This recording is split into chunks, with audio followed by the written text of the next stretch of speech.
So at the most important E3 of probably the last 8 years, everybody has an awful lot to prove, and Ubisoft is no exception. As a developer and publisher that has typically supported next-gen in a big way, everyone's been pretty curious to find out what kind of next-gen stuff they had to show.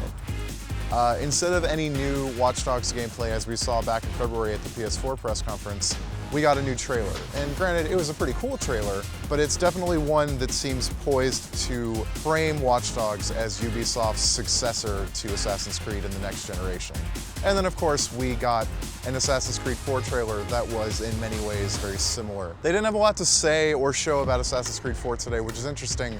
I was expecting an emphasis on next-gen gameplay, which, as far as we know, they haven't shown or they haven't made a big deal out of it.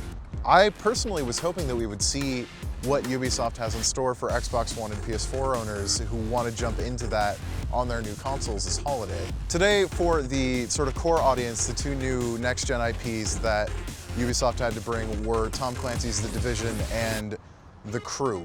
I think Ubisoft has a long way to go to demonstrate that The Crew is an IP that they can sort of get behind in the way that I know that they want to with the games that they're introducing.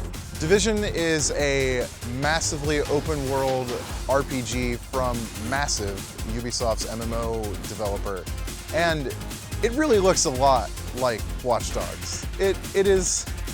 Ubisoft seems to have an aesthetic that they're going for their next-gen action titles, and it makes me wonder why Watch Dogs wasn't integrated into the Tom Clancy universe to begin with, because they match so closely.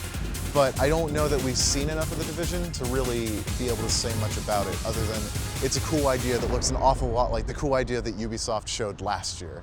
And they also threw out olive branches to platform holders like Nintendo in demonstrating enhanced Wii U capabilities for Just Dance 4, and obviously very enhanced Kinect capabilities for the Xbox One version.